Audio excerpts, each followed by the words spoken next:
You can't arm a missile and then get mad when you hit the button. Bro. This shit's supposed to move. Alright, we get it. Sound like you got a crush on Chris Brown. So I don't have a crush on Chris Brown. That hit harder than the grubs just now. He took B. Thou shalt never take P. Period. P is a reward. You get rewarded P. I'll give you that, but I'm allowed to hate on whatever I want. Fuck you. I can't hate on myself if I wanted to. Yeah, so, story of the day. This is feel good. This actually makes me really happy to hear because Delonte West, basically, it's 2 years removed from him being homeless, and he's trying out for the big three as of today. Welcome back to Smoking with Keith and Reese, everybody. We still have not figured out a name, but Smoking with Keith and Reese is basically what it's looking like. Because at this point, you just balling up with niggas. Yeah. So, B-U-N, balling up. B-U-N-W-N. Balling up with niggas? I don't know. We'll figure this out slowly but surely. Where's the ashtray? It's probably behind the computer. Yep. What would you do without me? I mean, I don't know. LinkedIn. Psych. Nah, that's crazy. Definitely wouldn't do that. That nigga stink. This shit a little harsh. I made my shit a little hot. Just use all of it. Copy. All of you. It wants all of me. Let's see. In the clip from training sessions, he still shoots left-handed well, so that's nice. He's a lefty by trade, so he's got that nice little. Delonte West. I'm gonna before you go any further on this. This is a good topic.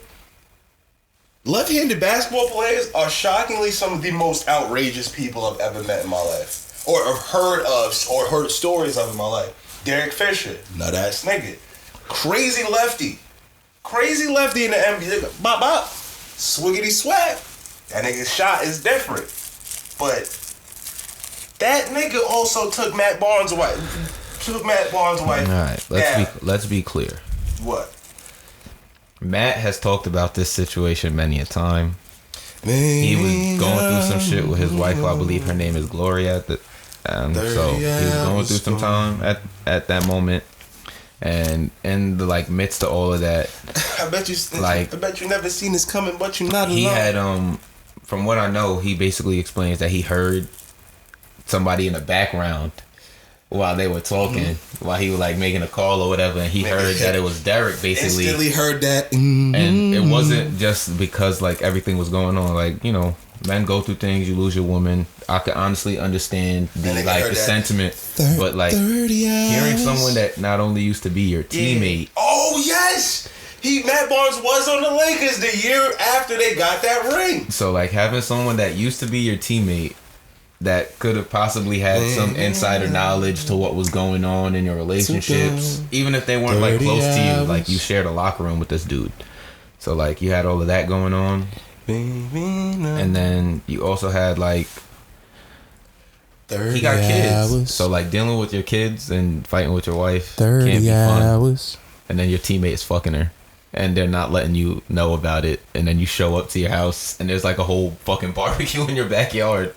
Yeah, that's really OD. With mad people, and your ex teammate and ex-wife are basically hosting a party together at your home. Without you basically pay for it. You not allowed to come inside. You gotta leave, my nigga. So I definitely am with Matt on the whole fuck Derek Fisher situation in that moment. Yeah, nigga, it's been fuck D Fish. We all know that. So D Fish he's a true lefty. That's a very erratic man right there. You feel me? All right, let's see the top left-handed basketball players. Derek Fisher's on that board. Never forget that. He doesn't make the top 5. Who the fuck, bro? Who is on that? Manu Ginobili is on that top 5. Manu Ginobili is number 2 or 3 on the list. Because I leaned over and already seen, but even in my brain, I knew. James Harden is currently listed number 1. Y'all dick riding. Manu's number 2. Y'all only looking at the numbers. Oh, Bill Russell is actually number 2. Bill Russell was a lefty? Oh, I'm not. Listen, I don't hear nothing from nobody no more. Left-handed people ran basketball for years. We just gave that shit up. He was 7 foot playing a bunch of 5 foot milkmen. Bro, I hate when niggas say that. Like, I would love to see you play them fucking milkmen. And if you get shitted on by a milkman, I don't want to hear nothing at all. Like, cause I don't remember, nigga, you say that like you not a grown ass man. They didn't shoot 3-pointers, bro. Who cares? They barely He's ran. a center. They didn't even really dribble. He's a center. They looked down at the ball while dribbling. Why the fuck would you need to do that? They looked at the ball while dribbling. Nigga, cause that's what you had to do back then. You had to make sure you know where your hand was gonna go. It was ass. Cause it was it's like year 6 in basketball, nigga. What do you want them to do? Nah, it was mad long. Still, like year 4. Nah, it wasn't. Like, it was like niggas been playing ball for like 6 weeks, and you want them niggas to be goated. Like, chill out. Them niggas could not dribble. Could not dribble is wild OD. You put any one of the guards from the 1960s to from 1950s to like the early 70s, put any of them in front of Kyrie Irving, and he is cooking them. They not gonna know what he's doing with the ball. They gonna think he's cheating. Mm-hmm. It's gonna be like a actual Globetrotters game. Yeah, Where niggas like oh, he fell. Nigga gonna start playing music in the background, all that shit. Mm-hmm. That nigga is going to go crazy. Yeah. Like, and then imagine them trying to guard Steph. But remember, imagine Kyrie being able to get these moves off. Fuck the dribbling. Think about him trying to get these moves off while niggas is straight up fouling, straight up jumping on his back, bitching him, making him look like less of a man on the court. Because that's what was going down back then. Niggas was really wilding. Like, the defense is not the same, my brother. But Kyrie's also still bigger than them. Who? A lot of those guards were small, bro. Like, we're talking like 6 foot. Niggas, was like the prototypical guard, bro. It's barely 3 inches taller than them niggas. Kyrie is barely 6'3". Yeah, but he's a solid dude. You know what? I'm tired of you. All right, you know what? We done with this. Shouts out to Delonte West. That nigga, I'm not hating at all. I just think you giving a little bit too much. Too much goat. Too much level on this nigga. What's his nigga name? Kareem Abdul-Jabbar. Kyrie 6'2", 200. Kareem Abdul-Jabbar. He's 6'2", 200. So most 6'2", 200. Most of those dudes back then, even still, they were 20 pounds is a lot, bro. 20 he's pounds my is a lot. size. He's my weight and only an inch and a half taller than me. 20 pounds is a lot. Hence the reason there's weight divisions and fight classes. Nah, listen, I'm not arguing that. Well, we passed this. You want to live in a world where Kyrie is shitting on every nigga before the year 2004? Nah, I respect it. Every year before 97. Nah, cool. before 1985. Nigga, what the fuck are you? Hey, yo, for 1985. Oh my god! I said from the 1960s. I said from the 40s. Truth be told, I'm telling you right now, Kareem Abdul-Jabbar is cooking Kyrie Irving. Well, he's the 7-footer. I don't care. I would expect the second best big man of all time, arguably, to, be a big man and actually and stop a guard from fucking scoring layups on you, because he's not gonna dunk on you. Kyrie not Derrick Rose now. Like, Kyrie's not Derrick Rose. He's not playing in the air. He's not Derrick Rose. He's staying on his toes. Not Derrick Rose. Yeah, nah, that's hilarious. I love how we have not figured out the aim or genre of podcast, but for some reason we get in these deep sports talks. But I think since we're already in this vicinity, I think it's only right to bring up they done locked up a real bad bitch. It's like, nah, they locked up somebody's deadbeat father. Keep it a buck. Brittany Griner. Deadbeat father is crazy. Yeah, I said it and I say it again. Disrespect that young lady like that. I say it and I say it again. Because she will beat you up. Alright, man. Listen, I want y'all to understand. He's living in a world where Brittany Griner is top 5 strongest people on the planet. Okay, no. So when he sees her, he sees the definition of man. He don't see Brittany. He sees an equal. She was willing to fight DeMarcus. Are you willing to fight DeMarcus? Yes, I'm willing to fight DeMarcus for my own safety and for my life if I needed to. If DeMarcus ran in this room right now, he's like, yo, give me a butt, nigga, I'll kill you. I'm fighting for my life and I'm going to win. I'm going to make sure. Doing it for some rebounds. I'm trying to tell you right now, that was that. DeMarcus, did you not remember what DeMarcus did when she said that fuckery? I'll let her believe it, but okay. The nigga said, word? He said, BG, you tripping, man. He said, yo, I ain't gonna lie. He said, yo, BG nice, but yo, you tripping, BG. You tripping, man. I'm like, yo, you're bugging. DeMarcus Cousins is a big man. Fuck the height. Let that nigga put a body on BG. It's over. But yes, they have locked Brittany Griner up. And I think she's a criminal, so she deserves to be exactly where she's at. And who told you to bring CBD weed? And mind you, this is coming from a dude who's literally half his job is to smoke weed on camera. Brittany Griner 6'9", 205. I think she. Bro, guess what? You know how much I weigh? I weigh 206. So my center of gravity. Well, I don't even weigh 206. I really weigh 203. The bitch you know what I mean? can slap you halfway across the room. That shit would have to reach. I'm getting low on her dumb doofy ass, and I'm going to earth her and bring her 7'9" head down to about 1 inch 1 centimeter to the ground, and blah. Brittany about to be the #1 contender in Russian Prison Fight Club. No, the fuck she's not. It's gonna be some bitch called Vlasklili Squabic. It's gonna be the she's going to be 5'8", 179 pounds, putting Brittany Griner. She's gonna be making Brittany eat puss every night. She's going to make Brittany swallow pee. Brittany is bad. Yeah, I said it. I'm tired. Listen, y'all can act like y'all like this bitch is some type of like, because everyone wants to make it seem like, how could the NBA let a beautiful, amazing, hardworking woman get molested for this much long? It's like, nigga, you only my employee for about half the year. Really, let's keep it a buck. You really only I only need you for about half of the year. That's one. Two. You're not really like that. I want y'all to understand, Brittany Griner is not no fucking charitable, earth-saving person. This is a person who convinced a woman to have her kid and then chose to leave the goddamn kid. And then when the bitch tried to get her on child support, you know what they did? You know what she told her? She said, that ain't my son. You know how wild that is, nigga? And then if it wasn't for I forgot what state, but there was a court system that was just like, Brittany, you better get your dumb tall doofy ass over here and pay for this child, because it was your idea of having it. She only let a nigga nut her because you thought it was cool. So I don't feel bad for Brittany Griner. Any deadbeat fathers out there going through legal issues, I don't feel bad for you. Should have been in your son's life. You wouldn't have been in Russia.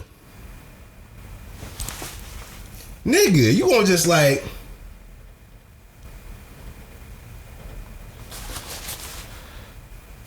Listen, yo, shouts out to this. This is the first time I've been distracted. I don't hear that. I've never done no long extra pause. That shit was wild, awkward silence. Nigga, you could kept talking. You just looked at me. I'm not you who just goes on an endless rant just to hear him talk for X amount of time. It's called filling space, and you can. No, I'm not filling in space, nigga. I'm having a conversation. With the viewers, not me. I'm just here. This nigga's a coon, bro. This nigga's a coon. I'm gonna tell y'all right now. He the reason why Brittany locked up. So if you mad at me, if you mad at me for saying this bitch deserves to be locked up, you should be mad at him for making sure she got locked up. I didn't do nothing. He called police on her. What? He said this bitch got drugs in her bag. Don't listen to this narrative. And because of this, please don't listen to this Brittany narrative. will not be coming home. Please don't believe she anything might he actually says. become a political prisoner. I apologize for my co-host delusions. Brittany Griner is now becoming a political prisoner, and I'm not here for it. I don't understand what's going on right now. You know, he just explained it to you. He just says he doesn't go on long rants, but as you can see, long rants. That's not a long rant. We just got some wild, outlandish rant, worse than one that would have taken a couple seconds. Hold up. I'm just making it be known that everyone in this world right now, or in media and things like that, because I put this online. I said, when I first seen the article, I said, yo, I put online, I said, they might kill this bitch. I said, free the stud though. Because truth be told, free her. I don't want no nigga locked up. But if you are a nigga who don't take care of your kids, then I don't feel bad if you get locked up. You know what I'm saying? I don't want you to be there, but is it taking any sleep away from me? Hell no. You get what I'm saying? Like... She's not a political prisoner. I want everyone to understand this. She is not a martyr if she dies either. She just so happened to be a told bitch that got locked up in the worst place in the world to be locked up in. We all have heard all the stories about Russian prisons, overseas prisons, yada yada yada. You should be avoiding and respecting the laws of every land you go to. I think that's a an nigga interesting point. Lock your ass up. I forget which. Oh, LiAngelo. Was it like 4 or 5 years ago? The incident in China. The China joint. And you know why I'm still rocking with LiAngelo? Because my son doubled down on it. You know what he did? You know what he didn't do? He didn't go. Those wearing shades. That I didn't take them. He ain't do none of that. He said, "Yo, I ain't gonna lie. I bugged out.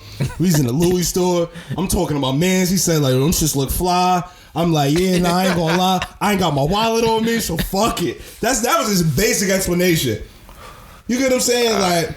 And it was him. It was you know what I didn't like about LiAngelo though. As a man, you supposed to fuck up on your own. He brought his homie down with him on the low, even though they both got caught and both got sent to jail in China. Shouts out to, and once again, fuck this political system because my son Big T was on it ASAP. Get that nigga out of there. No, so I think that's Bring like the most. Yeezys. So that's more so my point. Like, when it comes to like athletes or media peoples or just anyone that has any notoriety in like American media of any kind or American society, when they get in trouble somewhere else, have you ever noticed how quick our government is to like get involved? Hold up. But now, all right, no matter, like, finish your point. But now, like when you have like the smaller, like, you know, individuals that like get in trouble, they usually like go through it for a little while before they get like the actual help. Or if you're, was that what you're gonna say? Yeah, like it just seems like it seems like that. Like to we you. have the embassies and everything. Yeah, like I was that. gonna say it seems like that to you because so weird. The thing is, no country.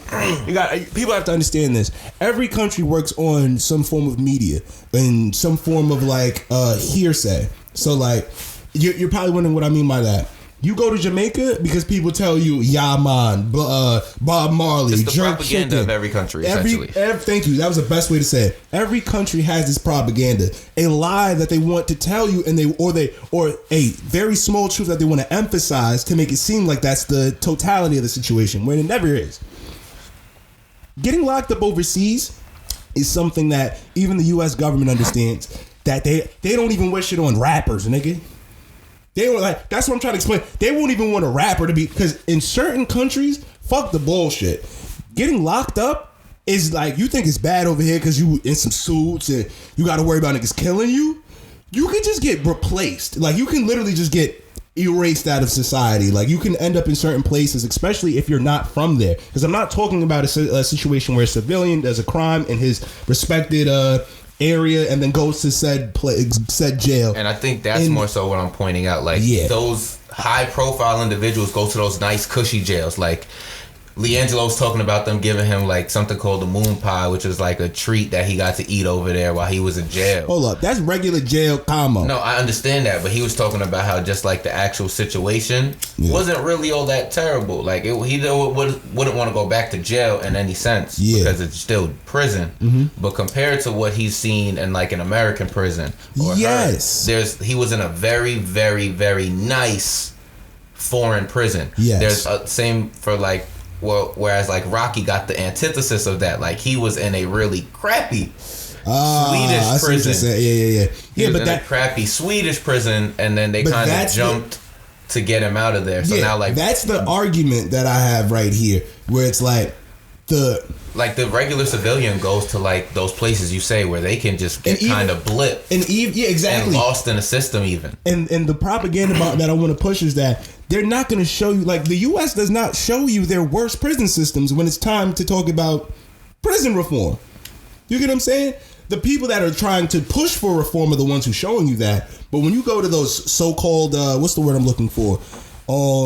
Lobbying meetings where they're talking about how you privately invest in these places, they make it seem like they sending these niggas, like, they basically try to paint a picture that you get food, shelter, and that's all you really need to survive.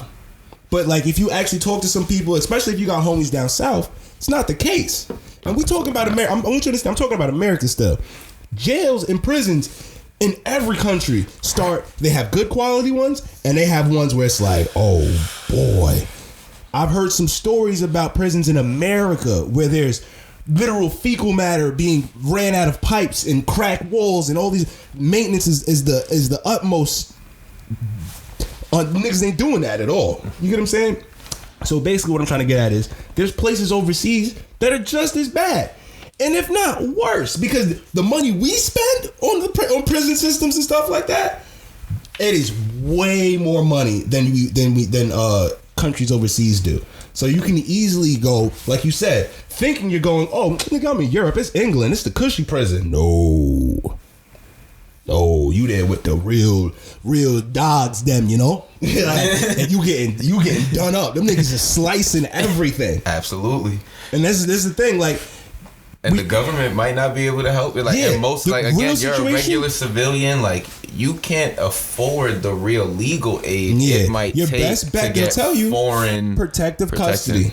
Or, like, you know what I mean? You got to hope the embassy takes interest in you. Because, again, like, there's thousands of people traveling every day to multiple countries. And not just that, a lot of these countries you might not even know are basically in some kind of conflict or going through some kind of political situation where you might not, being American might not be the best thing to be that week.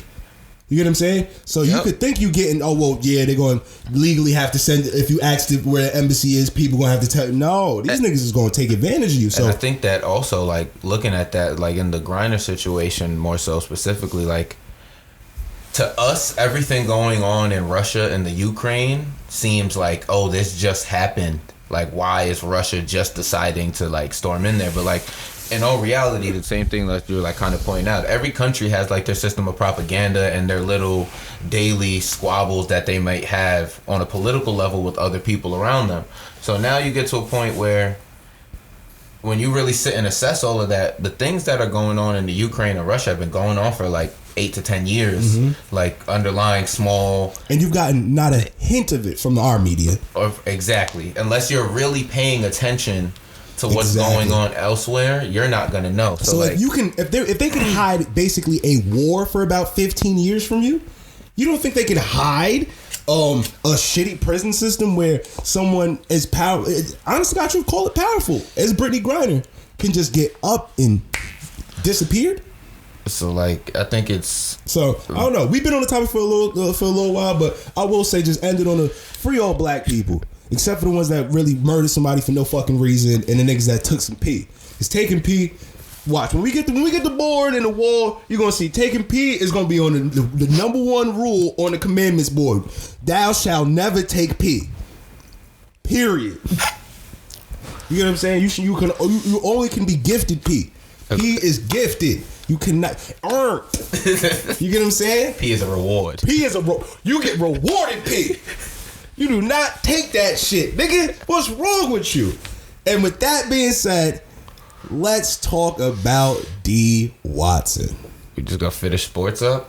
All right, before we get into Watson, because you know at least everything else. Let's finish up one more because there was one more in the sports world. There was one more thing in the sports world to get to. Let's do Watson last because I think that was kind of cool for him. Oh well, yeah. Let's go with his nasty. I think that was kind of cool for him to get through this situation, but there's still a lot of like clouds hanging over, so we can get to that. Yeah, so there's a lot of clouds in that situation. So we'll jump to old head nasty nigga. We're just gonna talk about Jerry really quick because we don't want to give him any.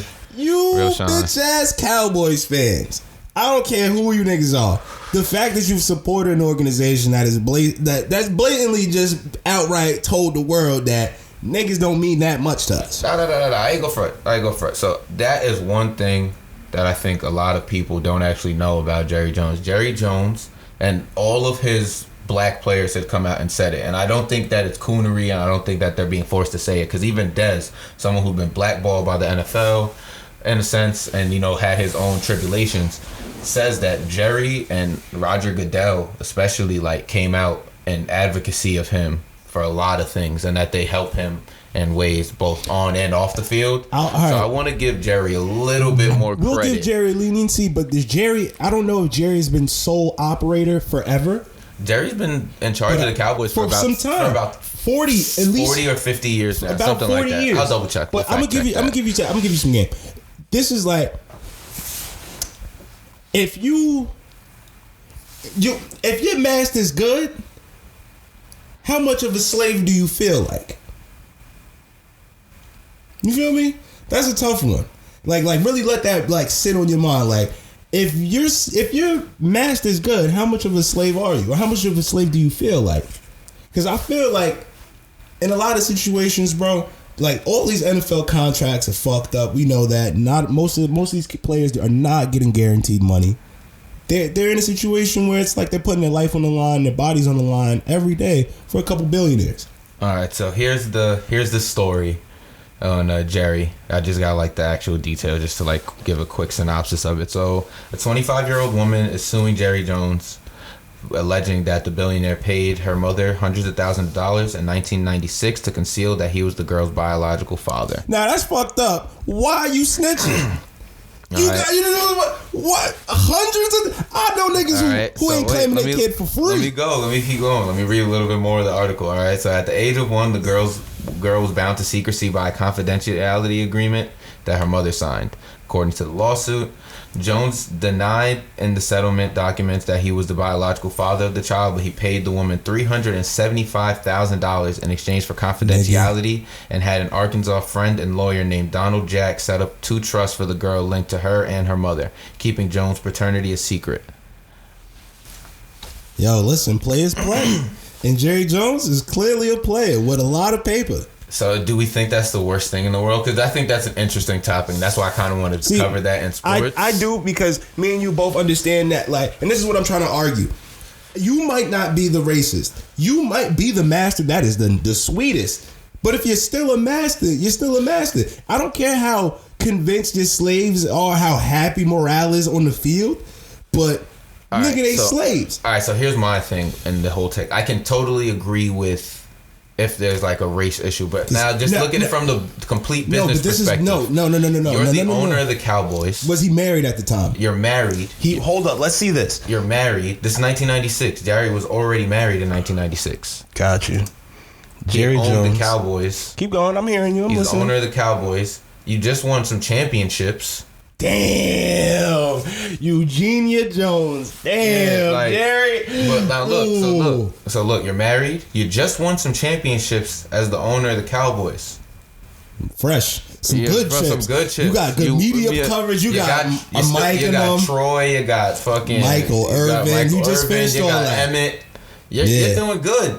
You're in a great position right now as far as an owner goes in the NFL, and you're doing well by your players. You're paying them well. Mm-hmm. They're happier than a lot of the players in the NFL, at least by that standard. You're investing in your company and your brand more than any other football team really has since the Raiders. Like niggas.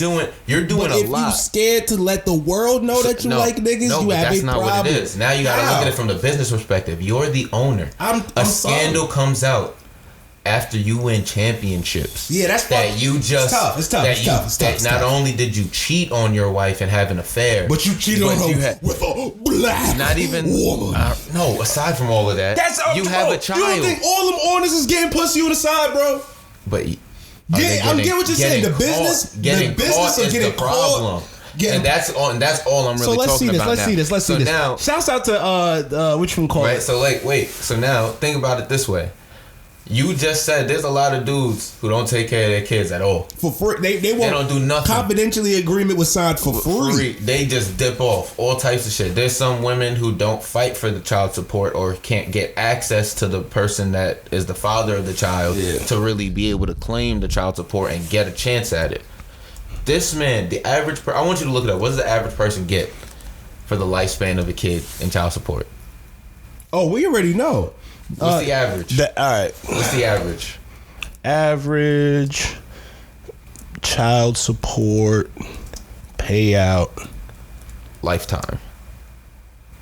Well, we know it's 18 years for child. We'll just do that because you just got to multiply by 18. All right. So for every child between 6 to 7 years old, families get about $250 each.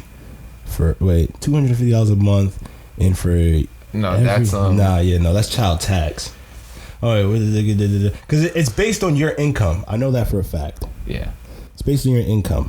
What is the average child support payment? This is just average, completely average. This is just like the ballpark of like. All right.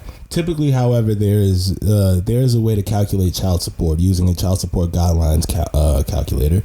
A court will look at your adjusted gross income, your gross income minus any deductions, aka taxes, yada yada yada.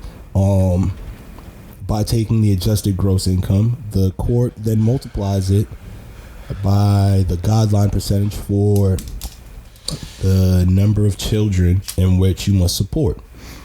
So if your annual salary is $15,000 and you have one child to support, you will be paying 17% of your income per month. 17% of your income per month. It nets out to about $212.50. All right. I do know people who pay child support on a weekly basis. All right, so per month you work out to about $200. Call it $213. Let's call it 200 just to make it easy. Call it $213, and then per year that works out to about $2,550 per year on average. On average, what's that times 18? Well, all right. Let's just do this quick calculation. Like 50 grand, 60 grand, something in that range. Not even, probably like 40 grand. I'll just do it on my calculator right here really quick. It'd be like 40 grand. So it's like it's like 25. It's a little bit over 40 grand. 2550 times 50. 18. That is 45.9. So you're making about 46 grand. He gave her $375,000. That's a lot. He would have been responsible, even if he goes through with it. He would have been responsible for that. Yes, I get it. I get it. 17% of his income. Yes. Hold up now, Keys. He struck a deal. But that's a good deal that most of y'all bitches will never ever strike. And that's what I'm trying to say. He struck a deal. I totally understand where the gripe would come from when you see how much money he has. All right. The woman agreed to whatever she agreed to. I'm sure there was some pressure put on her then. There was something going on. Mm-hmm. But without a bullet to her head, right? Cookie? Yeah, go ahead. Without a bullet to her head, she more than willingly signed this agreement and agreed to the terms. Mm-hmm. She got $375,000 plus. In the 90s. Plus, Jerry set up 2 trusts. One for her and one for her mother, which means part of that money was left in a trust that she was going to gain access to at either 18, 21, or 25. And her mother had access to a trust of her own. In which she was technically probably already to access after X amount of years. So her mom had her own money. Her mom had access to funds not only to take care of her, but to support the both of them long term. You know what Jerry did? And it was well above what. Yo, we got to hold up. So I might have to take back my take on Jerry Jones. So my only gripe though is that he got off so easy with the deal. No, it's not that. That would be my issue. No, that's your issue. That would be it. He made a great deal though. Maurice's issue. Listen, because after everything you've stated and shown, Jerry Jones is a fair man, and being fair it's half of being a good man. It's basically mostly being a good man. So I can't even be mad at the nigga. Like, keep it a buck. He invested a lot of money into Michael Irvin, who was hot on cocaine at the time. Troy Aikman, also another crazy white boy. That nigga partied hard. It's exactly why his They basically done covered up everything for Michael Irvin. He done had because Michael was getting drugged up in his room. Yeah, Michael was getting a different kind of. And he talks about it. He talks about it like how because he was so beloved as a cowboy for the things he done that there were police officers and situations that he had gotten into where he was just able to walk out and nothing came of it. Yeah, I'll change my take. Jerry Jones is a fair man and definitely deserves a little respect. But the thing that sets me apart and keeps my brother Umar cap on is that instead of you at least leaning out later, you know what it is? You know what's fucked up? Because you signed an agreement too. You signed an agreement, so you got to keep your mouth shut. Part of the agreement was that you don't interact with them. For me, it just don't sit well if you can't love niggas everywhere. It wasn't, bro. I don't think it has any. I think of it personally as just like you have $1 billion industry. Yeah, more than this is fresh. This is fresh into the time where they've officially become profitable. You're part of one of the big names. You've owned this team for a little while, and now they're going far. They're doing their thing. Yeah. They're winning championships back to back. I might be focused too much on the race aspect of it. They're winning championships back to back to back. You're making more money now. Because there's black men who have kids that wouldn't do that. No. Excuse me. No. It's not even about that. I'm talking about if there's a black man in the same exact situation, billionaire, yada yada yada. And they do the same thing. They do the same thing. They go, yo, listen, I'm married. Bro, Drake basically did it until fucking. It was cool to have a kid. Drake basically so he got him an Adidas and deal. I don't even want to. Let me not say that. Let me not scrutinize Drake in that way. But Drake had a child out of wedlock with someone that he wasn't quite happy with as far as like her social standing. And he did. Drake wasn't married though. I'm looking for more, because that's hard ball locked in. But he decided you married, you fucked up. He decided that he would rather not only keep the relationship that he had private and keep his son out of all media attention, but that he didn't want her going out and stirring any type of media attention either. So I'm sure maybe they didn't have something physically in writing, but he definitely was always supporting his child, which we know. Mm. It's not like he definitely was aware that he had the kid. It's not like he was out of the loop because he tells us about it in some of his music and things like that in interviews. So it's like sometimes he was and again, this is when Drake's stock is pretty much at an all-time high when you really think about it. He's in the middle of a rap beef. His album has just come out. And he's like ascending higher than any artist has in years. Yeah. And what does Pusha T do in the middle of this beef? He drops a bomb on us that makes us dropped a bomb on me. That makes us all go and double take and question this individual. You know what I mean? Based on you are hiding a child. Let that boy come home. Let that boy come home. Oh my God. And it made everybody stop worrying about everything else that Drake had done. And everything else going on in the world. Where's the kid? Where's the kid? So now this woman comes out after her mother signed something 18 years, and I get it. You didn't have any say in the agreement. However, your mother was your legal guardian.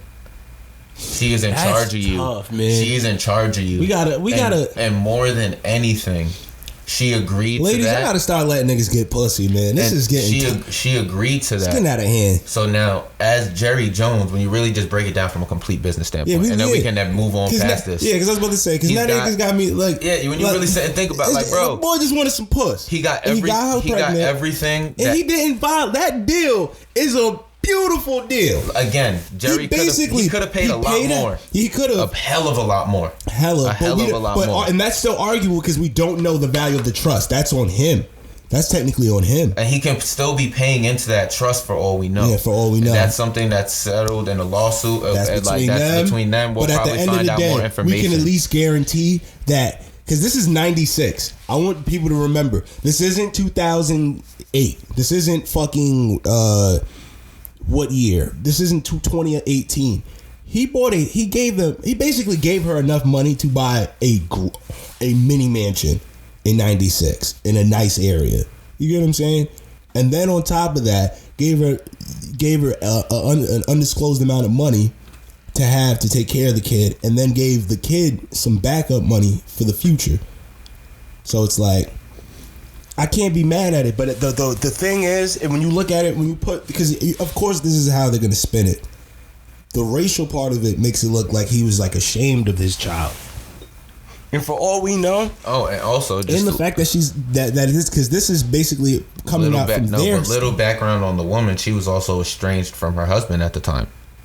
Ooh, y'all ain't. So I don't even feel bad. Jerry did what he had to do. So like Jerry did what he had to do. I ain't mad at it no more. The whole story is basically that after they kind of had to run in, everything happened, and then after the child was born, they did everything to kind of conceal anything that could have led to Jerry in any way, or so the allegations go. She had a light-skinned baby, and her husband what the fuck is this? Even if maybe I'm sure they'll get a paternity test and we'll find out, and it'll come out. You know for a fact. Yeah, it'll come out somehow. That already came through because know damn well Jerry Jones ain't just buying houses for bitches. But no, the other thing is, what if essentially she told Jerry back then that, oh, I'm pregnant, I have kids could be yours, and Jerry said, all right, well, what do you want to do? She decided, I don't want anything to do with you. I'm going through a divorce, blah blah blah, and decided that's why she wanted to take the money. That makes sense too. She could have done, like you said, she was estranged. She could have doubled down on her bag that year. And keep it just- buck. She could have been leaving that nigga, taking that nigga's bread, and double down on the bag. Or she could have been losing a lot in the divorce. Well, arguably, me and you both know, and the only way that happens when women are going through a divorce is when they're going through a divorce with a nigga who's broke.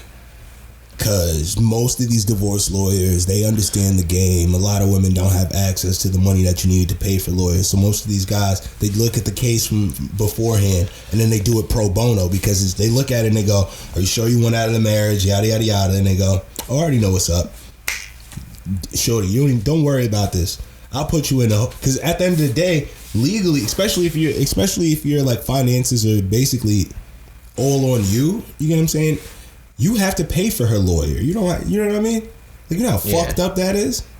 So it's like there's no loss. There's no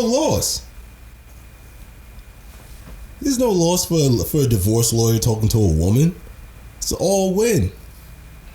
Yeah, so, you could be dirt poor and you can still get money from it. The final part of the thing, and we're gonna leave it here. The final part just refers to the trust. Jones is alleged to have set up 2 trusts that the lawsuit alleges contained the hush money payment and the hush money terms, including $375,000 paid to Davis Spencer. My God. Jones agreed to provide through indirect means and with his personal identity hidden ongoing financial support for Cynthia and the plaintiff, so long as Cynthia remained silent about the fact that he was the plaintiff's father. So allegedly, he could have paid up to $1.2 million. He could have paid way more money than that $375,000 initial payment, because that was the initial payment. He will payment. continue to provide indirectly so long as his identity remains confidential. I respect that. So he had his man dropping off envelopes. So at worst, even if he said, "All right, I can't really be there, I'm gonna be there. I'm gonna be in your pockets. I'm gonna be there. I'm gonna do at least everything financially to give you all the head starts in the world that you should have for being my kid, even if you don't get the credit, quote, quote, for being my kid." Yeah. And that's what I just chalk it up to with him, like, with the whole thing. Like I think it's weird, like, because I have this give the guy a break at that point. Yeah, because everyone wants to feel like they've won all the time and they've beaten and they've, like, you know what I mean? They've gotten what they've wanted out of the situation, out of said situation. But long story short, I'm basically looking at it and I'm going, why can't people just, like, stop the beef and just, like, walk into the situation with love? Because it's like, for all we know, Jerry could have easily, like, hey, listen, I can't be publicly seen with you necessarily, but, like, he could have been willing to play out like a certain way where it's like, yo, it's no beef. We ain't got to say nothing. He literally said he was. He said, look, I will continue to provide. I set up both trusts and I'll continue to provide. I got connections around. Just hit me whenever you need something. I will continue to provide indirectly. So if there's something going on, there are channels I'm sure he created for them to reach out. Like, I know for a fact if they treated the situation professionally, like as truly as a business decision, because a lot of people don't understand that marriage is a business decision. They really looked at it from that point. She could have really had, like, yo, instead of walking around saying I'm Jerry Jones' daughter, she could have been entering the room with that being known. Like, it already being an unspoken, understood situation where it's like easily, and even now she's 20. She's 25 now, so it's like I totally get. Jerry, I'm about to go to school. Yo, whoever his assistant is, tell Jerry I'm about to go here. I need, you know what I mean? See if you got any connections, and then boom, he can have a liaison. Right. Yeah, you know what I mean? There's something going on there. Like, if he was willing to do all of that, let's not paint the picture of like don't give the guy a break. In my opinion, it's just like stop trying to beat niggas down. I totally get it. Beat Brittany Griner now, but like, bro, she tried to not pay for the kid. Bro, you think that he won in that situation, not getting to be around his daughter for 25 years? That's fucking. Especially even like, yeah, I get it. You get to still have your money and shit, but like, just because you have money doesn't mean you still can't lose at other things in life. So I don't think he takes that situation as a win. Like, having an affair, I don't think he takes that as a win. Having a child, because you got bumped. You got all the way bumped. Having a child out of that affair, I don't think you're like happy about that. That's quadruple bump. You get what I'm saying? And then on top of it, not only are you now going to take on a new financial burden, but you're not even going to get to spend time with this child that's yours. You just took 3 L's. Yeah. You took 3 L's for that momentary W you wanted at the time. 3 big ass L's. And like I get where she's coming from. I like totally like your mom signed away like your right to know who your dad was and all of those other things, but he still was there for you. He provided a lot for you, whether you know it truly or not. Yeah. And he was indirectly probably involved in a lot of the things that probably allowed you to get to where you are if you're not doing terribly. Give the guy a break. Maybe if you would have just gave him a phone call or asked your mom for the proper channels, you could have reached out to him. You could have just started hanging out with the family. It would have quietly came out that you were his daughter, and this would have been a happy situation rather than a whole scandal. Yeah, definitely. It's a wild topic. It's a wild topic, man. Shouts out to him, but yeah. Let's see where we want to go now. You want to go hardcore? Or you want to laugh at you want to laugh just a little bit more? I don't know if anyone's peeped it, but Jussie speaking of scandal. Yeah, speaking of a scandal, Jussie has gotten officially convicted recently. He is now going to face about 150 days in prison. Plus, and he's crying about it. Let's just make that clear. Yes. Plus the fact that he's going to have to also do some extra time on probation, I believe. Pull it up right now. This is hilarious. Yeah, poor Jussie. He's going through it, my nigga. It's not poor Jussie. He's an idiot. He didn't do this shit. He said he didn't do this shit. You don't believe black men? No, but like, bro, you literally like faked your own like kidnapping, beat up situation, whatever it is. You faked a hate crime for sympathy because you were getting written off a show or whatever the case was. Like, bro. Yeah, but yeah, listen. You faked a hate crime. How do you're saying you faked it? The only evidence that you said that he faked it is receipts, eyewitness testimony, video evidence, text messages, and yeah, that's not enough to get somebody convicted. What do you mean? He hired the guys that did it. Don't forget that part. Yeah, well, that's the eyewitness testimony. They end up turning on him and snitch on him, but he said he didn't do it. It was some MAGA power-informed haters. It's hard. It's hard enough being a black dude in America. Then make that even harder if you happen to be a gay black man in America. No one needed this fucking asshole to just get up there and set us back another 100 years by just being a fucking idiot. Yeah. Like, so again, there's zero reason you can give me. Listen, him to go fake the hate crime, like, bro. But exactly, there's no reason, so there's no motive. So you're giving me it didn't happen. He didn't fake it. Free Jussie. They gave him 150 days in jail with 30 months of probation. He also has to pay $120,000. He has to pay $120,000 in restitution and pay $25,000 fine for staging this hate crime.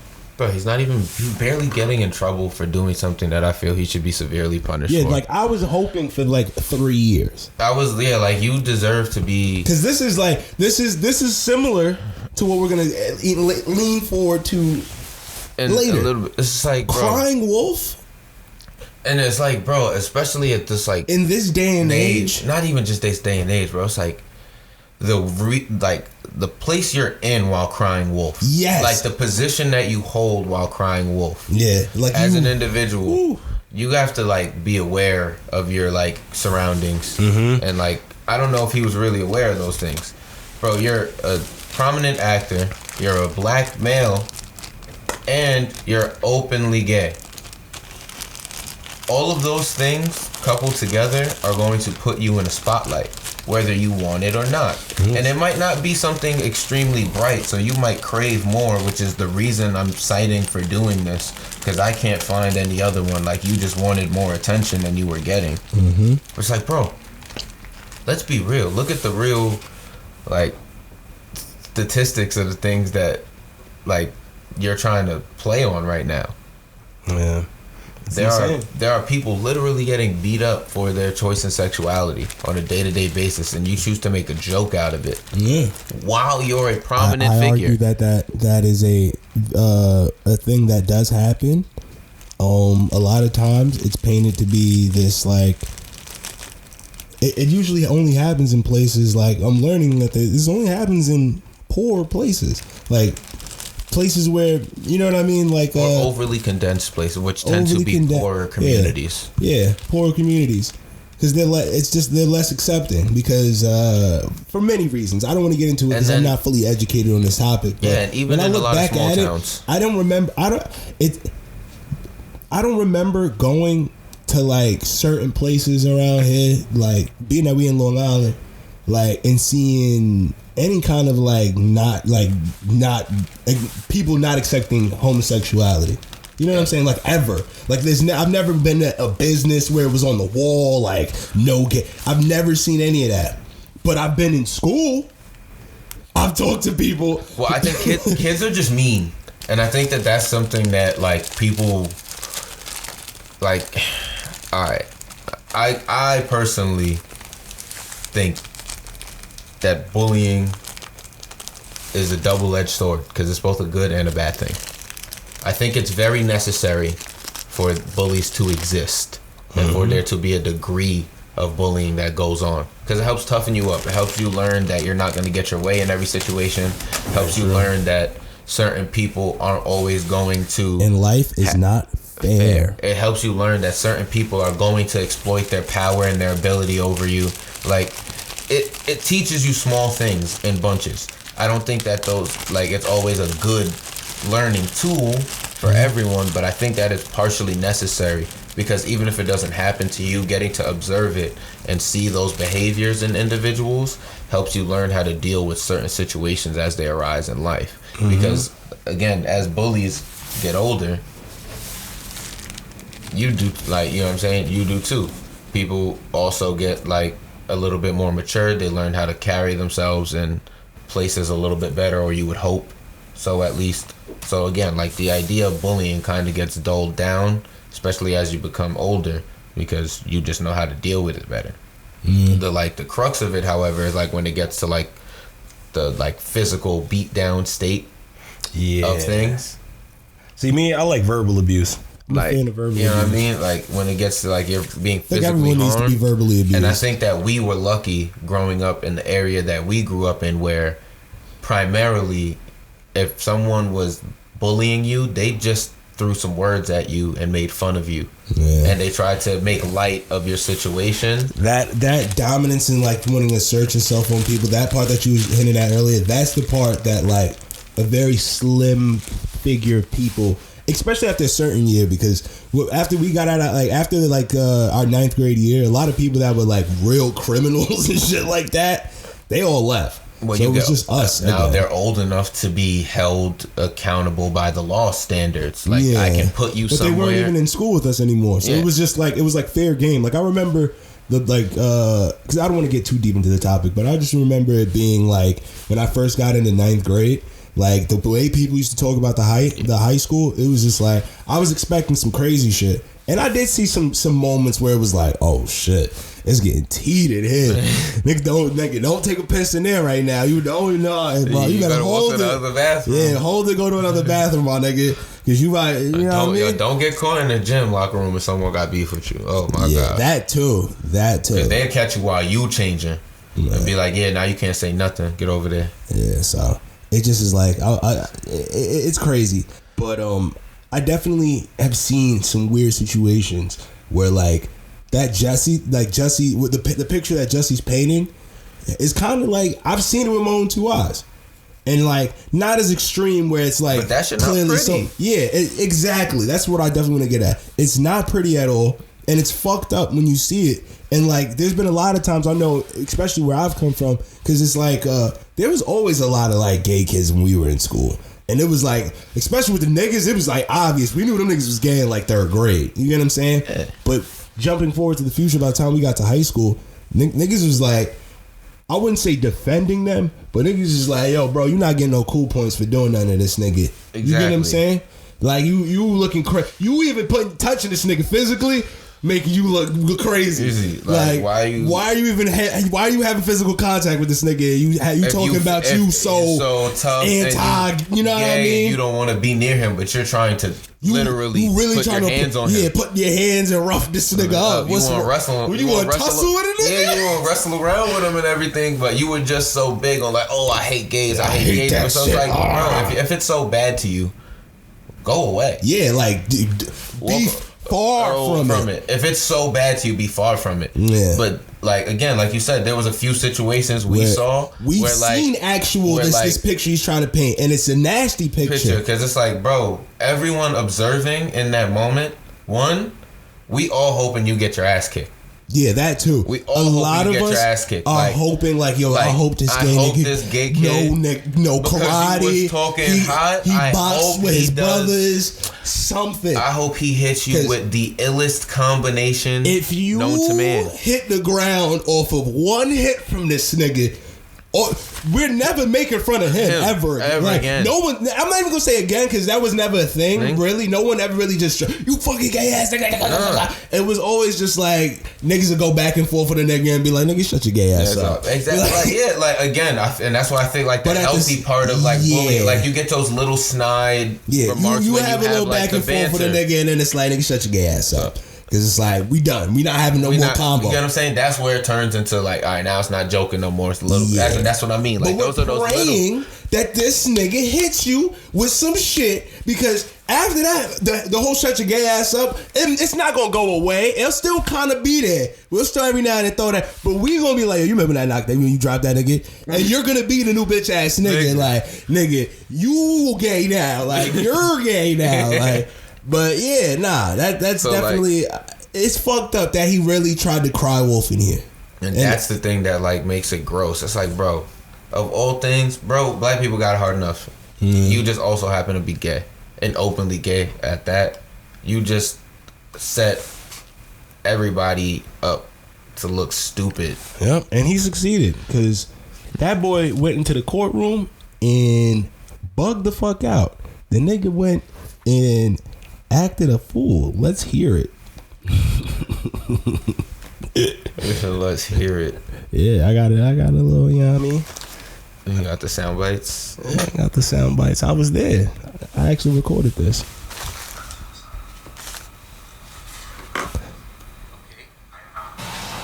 I would just like to say to Your Honor that I am not suicidal. That's what I was trying to say. Okay. I am not Listen to this nigga cool down. Okay. I am not suicidal. I did not do this, and I'm not suicidal. The custody sheriff. Why do we care? Court is adjourned. I am not suicidal. Stop laughing about black. I am not suicidal, and I am innocent. I could have said that I was guilty a long time ago. All right, everybody, welcome back. Nice little smoke break, nice little moment to gather your thoughts and all that. But let's get back to the talks. I think today we've had a lot of sports topics, but not really sports. Just niggas that do sports bugging out in these streets. So let's give some respect to someone who was accused of wilding in these streets and beat their case. Allegedly beat their case from what it says. Still got 22 civil suits. Still got 22 civil suits to beat. That is a lot of fighting in court to do. And sometimes, and most of the time, people just do the payout because fighting in court can be a little nuisance. You know what I mean? Especially when you work for the NFL. Yeah. Deshaun Watson has been acquitted of all 22. Or let me not even say acquitted. I think it was 9 not even federal acquitted. counts. Oh no, it was 22. He had 22 federal counts. I think it was only 10. Yeah, it was 9. He had 9 criminal counts that they called him for. He has 22 civil suits, however. Alright, so they threw him out. It was dismissed, right? Yeah, so they dismissed all 9 of his criminal counts. Yep. Of what was it? Sexual harassment? Sexual assault or harassment. Yeah, sexual assault or harassment. And now he's dealing with the 22 civil suits. So, just brief overview on Friday morning. So, as of today, The grand jury declined to indict Houston Texans quarterback Deshaun Watson following a police investigation sparked by lawsuits filed by 22 women who accused him of sexual harassment or assault. So the grand jury of the 12-person grand jury over 6 hours on Friday related to 9 of the 10 criminal complaints filed against Watson and declined to invoke any charges. The prosecutor did not present a 10th charge. So there was initially 10. The 10th one didn't even get presented, and the other 9 were thrown out. Now he's dealing with the 22 civil suits. He actually had a deposition on Friday following the grand jury trial where he had to go down the road. The deposition was about 3 hours long, and he actually pleaded the fifth to every single question at the deposition. Now, to give context to that, of course, that's just like a funny point to note, The lawyer said his lawyer had beforehand given them that information that they would be declining to answer any comments because there's still a grand jury trial going on, and any lawyer would advise their client not to speak while the grand jury is undecided. So that's kind of the reason for that. He did still, however, attend the deposition, which does look good on his part, even though he couldn't really answer the questions, and did let them know ahead of time that he wouldn't be able to or allowed to answer questions based on his legal situation and the advisory of his counsel. However, he's off, which means he is officially back in the NFL as of now. Texas. He's 26 or 27 now, after missing last year's season of play. Is he a scrambling quarterback? Oh yeah, he has legs. He moves. He tends to really shine in the pocket, or at least extending plays in a Rodgers-esque fashion, I would say, where he's always looking downfield, managing to break a tackle in the backfield or in the pocket, and make a play happen when he shouldn't. So he has that ability about him. But no, he's back, which is great. He's still looking to be traded from the Texans, which is great for a lot of teams that need quarterbacks. But it's just good to see, that if these things were not true, as it's appearing that they weren't, that, he's going to get a chance to go back and play football. But I think the bigger thing in that is what happens if all of these allegations were untrue? What happens if he beats the civil too? Yeah, that's what I'm saying. If all it's kind of expensive to do 22 civil cases. I don't care who the fuck you are. I don't you know what I mean? You might just go fight 10 just to fight 10, but 22? It's a lot of money. That's a lot of money. You might cop out to a couple of them just to go. And even then, it's just cheaper. What do you say? He's gonna have this cloud hanging over his career for the better part of his career at this point. There's gonna be not much else he can really do or say to have anybody completely forget that this situation happened. Yeah. So but I want that same energy that y'all gave Big Ben in the media, or honestly, I want better energy. I want ESPN to be forgiving. I want a lot of these major outlets to be a little forgiving. You get what I'm saying? And accepting. Technically, as far as we are concerned and all the investigations at hand, he did not do it. And we have seen players actually get caught and do these do these terrible things. So I don't think that we can really say they're just letting him off because he's a football player. I don't think that applies anymore, especially not in today's day and age. So the bigger thing is what do we say again to all of these women if these allegations were untrue? They get to go about their normal lives. They're probably going to have a little bit more notoriety because now they've been involved in this high-profile case. Yeah.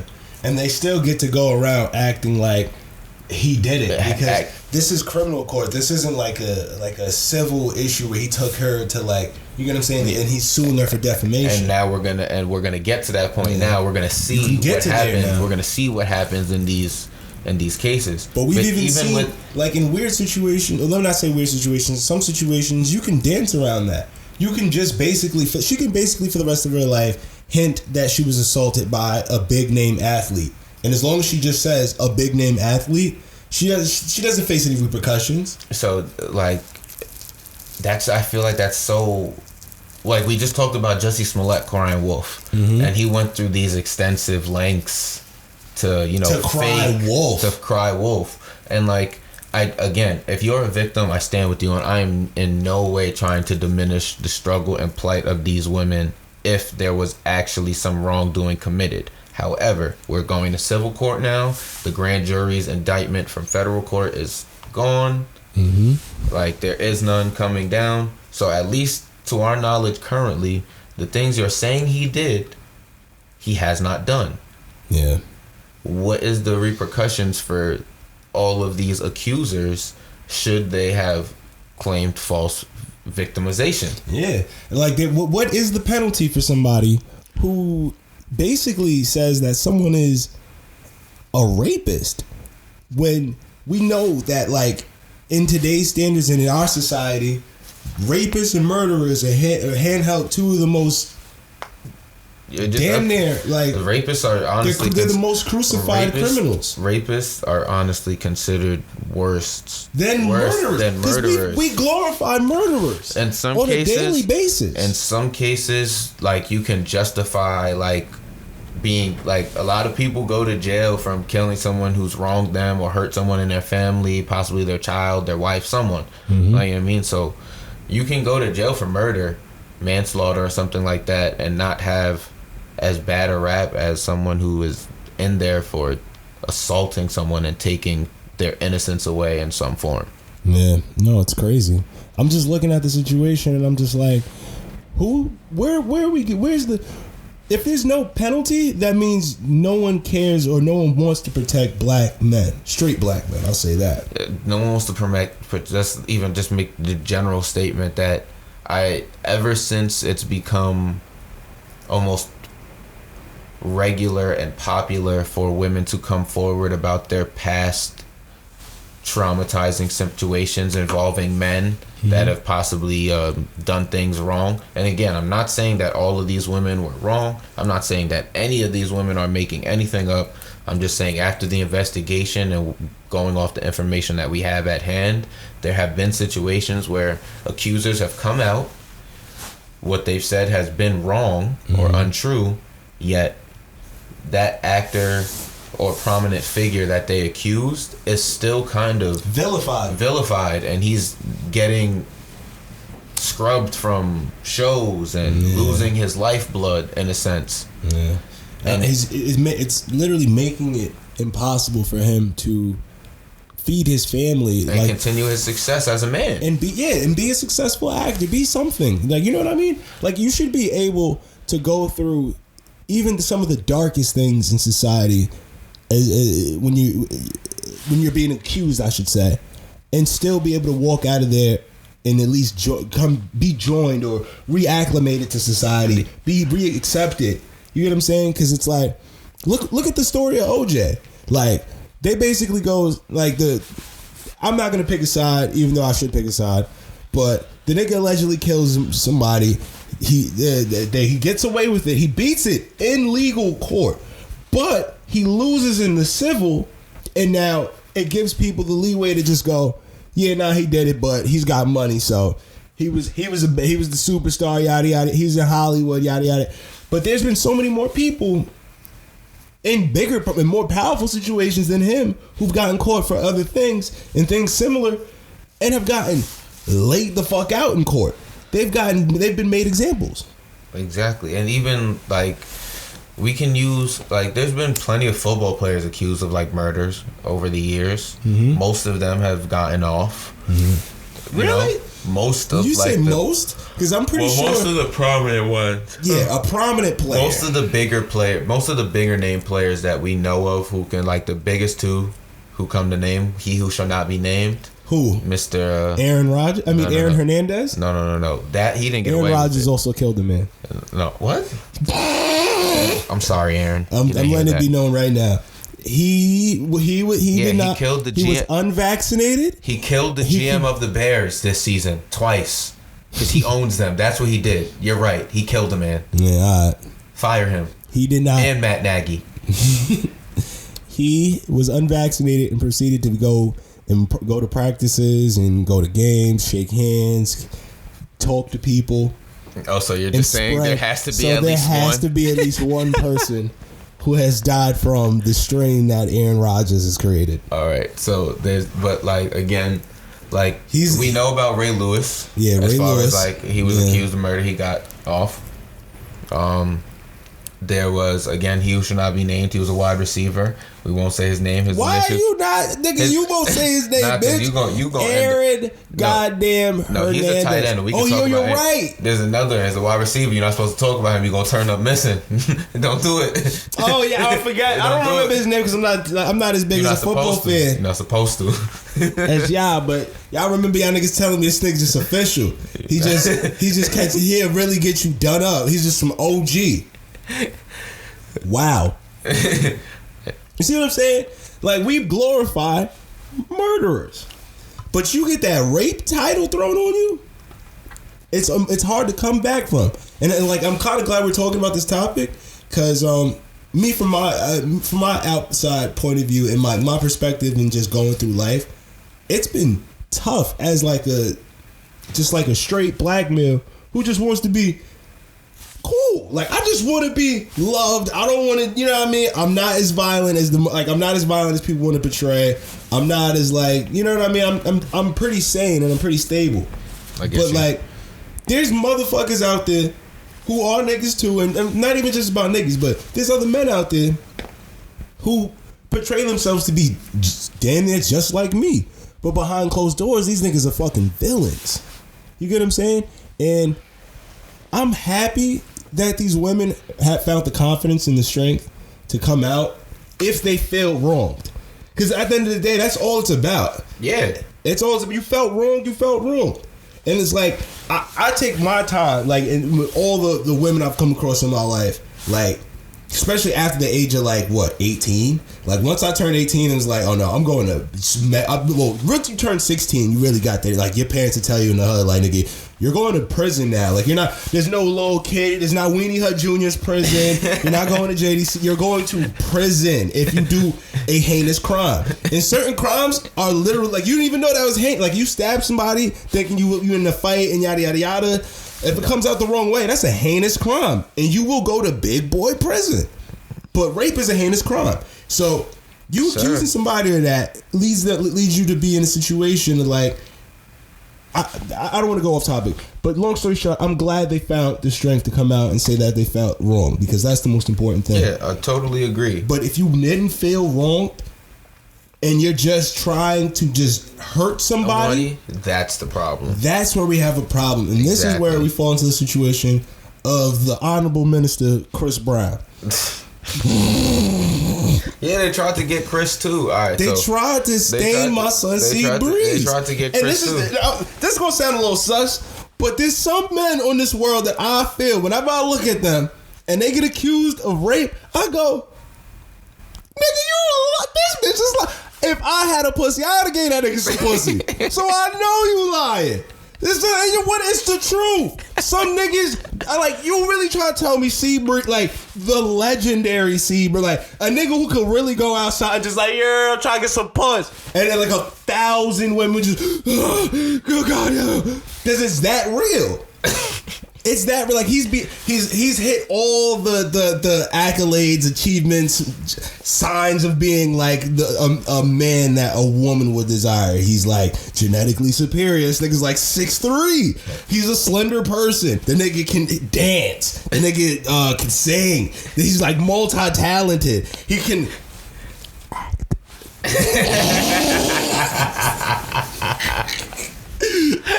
You feel me? I was like, I won't put no emphasis on that because that's an asterisk if you ask me. But the nigga can do so many different things, like, and some of these things he can do all at the same time, like, and he can paint. So the nigga's like in a different mind space and like so many different things. So he takes that. He's a cool artistry. Dude. All right, we get it. To a different level. You got a crush on Chris Brown. So it's not that I have a crush on. I don't have a crush on Chris Brown. I want that to be. I want that to be known. There's no crush on that, but I understand why bitches got crushes on Chris Brown.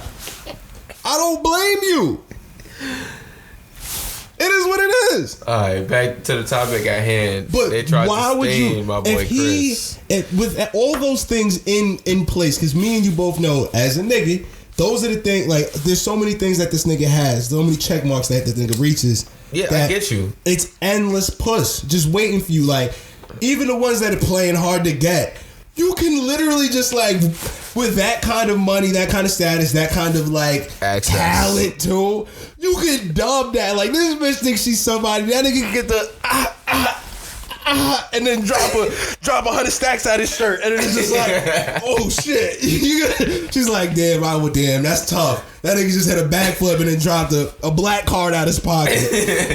That's extreme levels of talent. You get what I'm saying? But the fact that you are trying to say a nigga with that much power and that much success really needs to take P. But on the same side, they saying that Trey Songz is doing the same thing. Now, hold on. You're right. Because this is what I'm trying to get at. I say that I argue it at first. I go, really? That bitch got to be lying. Now, there's... Let's pull up Trey's shit. Now, hold on. Well, you can start pulling up. While you do that, I just want to get to this point. That's an initial thought. That's not the thought forever. Because... that's initial, and I'm allowed to have a generalized, you know what I'm saying? I'm allowed to make an assumption, you know what I mean? But when I start hearing facts, that's where things start playing out differently for me. And C Breeze being the general of all light-skinnedness, he keeps a receipt of everything he does and everything he's around. So when he pulled up with the evidence of him, you know what I'm saying? Like, I don't know if you've seen that. I'll definitely post it back in here, but the evidence was crazy. He straight up was just like he showed a video of the bitch calling his phone begging for P. You get what I'm saying? Like, she wanted the nigga to take P. And he was just like, nah, bitch, I don't want none of that. Like, I'm good. I'm Chris Brown. Every day there's a new woman who turns 18 and 21. And Chris Brown is one of those men who literally kind of got access to all of them if you keep it a buck. Like, if you really wanted to, outside, if you're in the Western, you know what I'm saying, you're part of the Western world and stuff like that, you're kind of falling in that Chris Brown bubble as long as you're like, especially if you're a woman of color. It's kind of, you know what I mean? There are some women out there that go like, nah, nigga, he beat Rihanna, but that's just another conversation. I know a lot of shows that don't give a damn about it getting hit. You know what I mean? Someone will get turned on off of that shit. In the newest Trey Songz allegation. So this is like why I think, like, I hear you on the whole thing, but like, he had receipts though. You gotta understand. Let's make that clear. These are Chris the things. had receipts. Yeah, and Chris is not a Deshaun Watson where his money is controlled by a organization that's older than him. Chris Brown's money is Chris Brown's money. Chris Brown, his advisory is just his homeboy. You get what I'm saying? So he gets to go, nah, I'm gonna drop the news, the receipts right now, bitch, suck my dick. We ain't even gonna go through all this court shit. This is a video you like, yo, I ain't gonna lie, I'm sorry, Chris. Plus, it was a different situation. Most of the people in Deshaun shit were like masseuse. That's the weird thing. The like, Deshaun thing. It was like a private situation where like masseuses and like staffers and things like that said that he was like rubbing he would like purposely move his dick into their hands and shit like that. Or like he would rub up against them and like random shit. That's the thing. That's the part that also made me a little bit like, nah, you might just be a nasty nigga. Cause like, what bitch is just waking up in the morning like, I'm about to lie about this nigga just being weird in the massage. Like, she's not saying that he like grabbed her and was like, touch my dick, bitch. It's always just like, she like, all right, I'm gonna go get your lower back, and he'd be like, oh, this part? It's just like his dick. Let me get your hamstring, and he's just, oh, you mean this? And it's just it's always his dick. Nah, he's just doing too much. But then, so basically, he's a cornball. The newest allegation against Trey is that he anally raped a woman in oh my God, 2016. That hit harder than the grabs just that. He took B? This nigga took B too? He was out here taking P and then took B? So the woman alleges that he invited her to a house party where he invited her upstairs for what she believed would be consensual sex. She said the two of them had a relationship before. Oh, nah, see, this is where it gets a little foggy. So she claims that he repeatedly asked to get that ass on the way upstairs, and she kept saying no and to stop asking. then his demeanor changed upon entering the bedroom, where he then threw her down, ripped her pants off, pinned her down face down, and took her anus. Yeah, that sounds a little. First, you know how hard it is to get your dick in some B, to get your D in some B. Pushing D and B is pushing P and B is wild hard. Like you don't just. Because that makes me think like this is a little extreme. The woman was taken to the hospital by her Uber driver after she was finally able to escape, only after songs was finished with her. Why are you laughing? Because of the way they worded it. Like, why are you wording it like that only after he was finished with her? Like, don't word it that way. Yeah, because they're making him sound like a real evil villain. One, he's making him sound like a creep, and one, you're making her background, and you making her sound like she's garbage. Like he just discarded her after he was finished with her. That's the picture they're trying to paint. That he's just that's so like demeaning. This nigga who takes pee with no remorse. She got to the hospital where she was then advised he that left her ass she had bleeding. severe anal tearing that could require surgery. And she was in shock, fearing for her life, and she didn't name him at the time of the incident. And that is the third or fourth allegation in his list. You remember when he this is the thing that also gets me. Some people can show signs of just being like overtly aggressive and like a little insane. You know what's crazy though? I'm gonna tell you like this. You think you know what I hope doesn't happen? Like, and I don't want to get too far off topic with this. I hope Kanye West does not link this nigga and try to do some yo, everybody don't like this nigga now. I like him. I like Trey songs. I hope that don't happen. Because that is dirt. I think Kanye's in a good place now. I don't think we have to worry. You say that, but he started hanging out with the Game, and the Game has some questionable situations where he has had to pay, literally sign over the rights to one of his record labels. I mean, I think a lot of people have had questionable situations. Nah, it's not questionable because maybe not as severe. It came out black and white that the nigga pulled the bitch into a room with some funny shit and backed Payout on her. And she was like, nah. You gotta stop referring it to it like bro, this. no. This is what it is. We living in 2022. It's P. That's not what P is. That's P, bro. I'm trying to tell you. Gunna didn't make that shit up. It was me. I put that nigga onto the P. Pause. Pause. I see how I fucked it up. I fucked it up. That sounds, I fucked it all the way up. You know what? He started all that shit. I started all that shit. He switched it up. Nah, he switched it up. I don't fuck none of that shit. You know what I mean? I started all that shit. Niggas started rocking with it. They switched it up. I don't fuck with none of that shit. Feel me?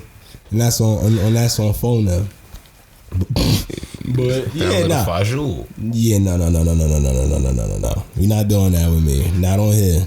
And don't make me out you for saying Fajul just now. They know what that is. It's okay. But yeah, you flaming Fajul. This nigga Trey has taken P allegedly one too many times. He was taking B. And now we find out he's taking B. He was B and A. C Breeze, they tried to remember. You remember at the time when they was trying to paint Chris as like a demon? They tried to slide Trey Songz. He did still beat the shit out of Rihanna.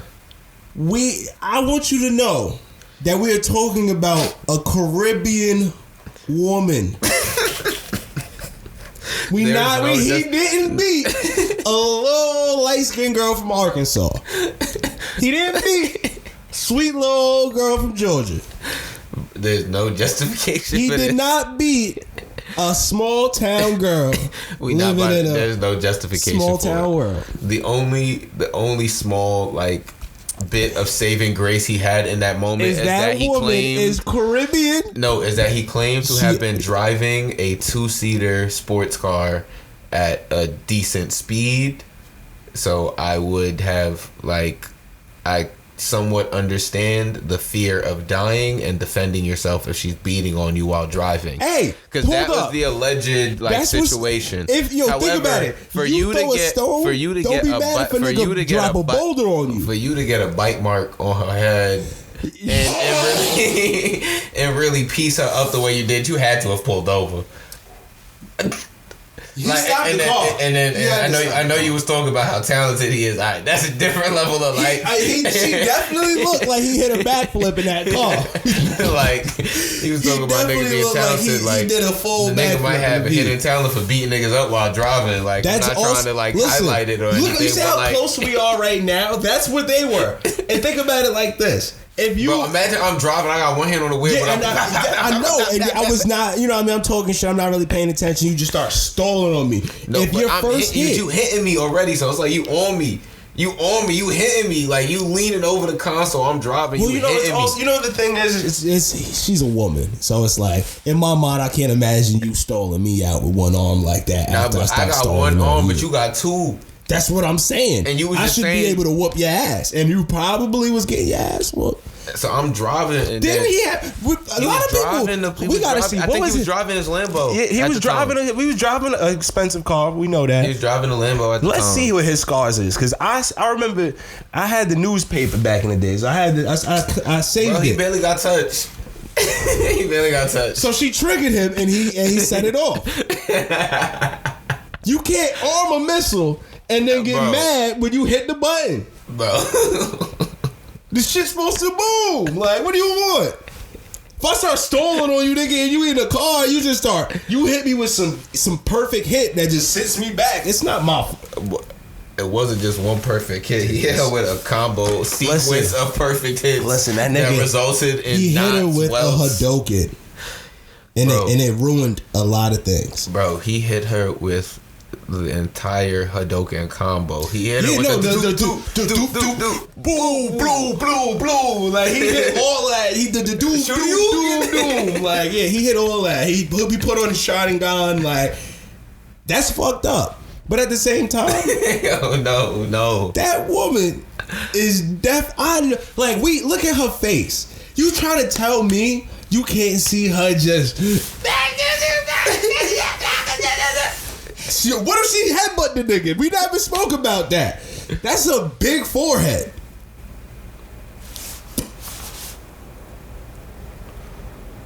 That's enough damage. No.